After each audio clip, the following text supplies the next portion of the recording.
Welcome back to part 2 of 3 ways to improve your phrasing.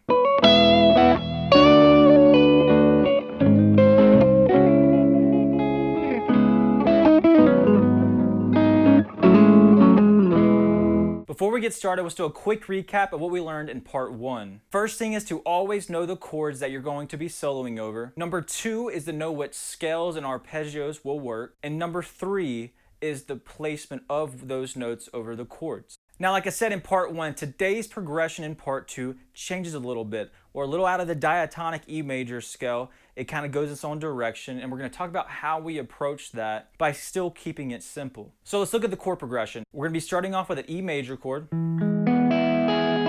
The next chord's a D major chord, which is not typically in the E major scale. Next one's a G sharp major chord, which is also not in the typical E major scale. And then lastly is C sharp minor, which is very typical in the E major scale. Now that we know the chords, let's go to the second thing, which is to know which scales and arpeggios that can work over those chords. Noticing that these chords are not in the typical E major scale is a good start, but it's not going to get us there because it doesn't tell us how we're going to actually approach soloing over them. Now, some people might really go heavily into the scale element of this and think, okay, well, if we're going to a D major, this is kind of the Mixolydian mode in a little bit. When it goes, I don't know, I don't like that. I think it's too complicated to think that we're changing scales all day long. Sometimes that's okay. I think it's a little complicated, at least in this instance of the progression. So what I lot for is a more arpeggio chord shape approach. So what I do, I wanted to be soloing up here around the 12th fret. I initially envisioned those triads, the triads of the chords, but up here. So here's E major. Here's D major. Here's G sharp major. And then here's C sharp minor. Right? So that's kind of the chord shapes I'm seeing, so I know what notes are really, really good over those chords, right? The chords are good over them. And then scale shape wise, we're thinking, E major pentatonic, or, like E major. All right? And then over the E chord, I start off with a very simple phrase, just going like this. Right? If you remember from part 1, final chord of that progression was an E chord as well. And I knew that there was going to be another E chord at the beginning of this progression, and I wanted something dissonant, right? That's where I went over that E chord because I didn't want to resolve, but because I want to resolve right now. I do that by go 12, hammer to 14 on the B, and then right when that E chord happens, I hit that E note. I'll hold that out. Now over the D chord, I'm thinking of E major scale, and I'm like, okay, what notes are kind of good over that? And the kind of target note or the placement I choose over that is to actually target the D natural note. The reason why is in E major, you have a D sharp note, theoretically, in like the normal E major scale, but we have a D natural now.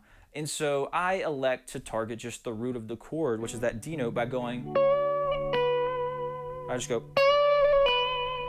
very simple. So what I'm doing is hitting this C sharp note here on the 14th fret of the B, and I just bend it up a half step, and that gives me that root of the chord, the D note. Right, and then I just end right there on the B string 12th fret. So far we have, right, the next chord, G sharp major, okay? Diatonically speaking, in E major, it's a G sharp minor chord, okay? Now, from knowing the difference between minor and major, I know that the only difference between that chord is one note, and that note is a third. It goes from a minor third to a major third. So in this case, the B note becomes a B sharp.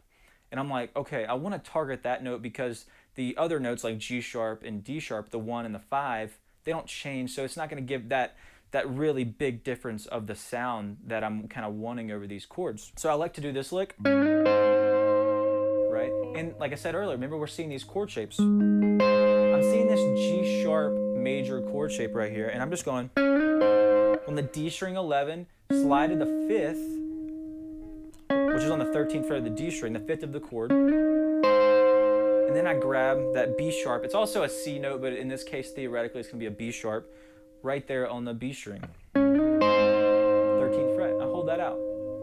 Now, let's go into this C sharp minor. I'm seeing this shape. And I simply want to target the minor third. I like that sound. We talked about it earlier. I use it at the beginning of the solo, so it's kind of a callback sound that we've been kind of using throughout the solo. And I simply just go, right? I'm going 11 on the G down to 9, which seems so simple, but it's at the same time that C sharp minor chord's coming out. So I'm going, which is a beautiful note over that C sharp minor chord, right? So all together we have this.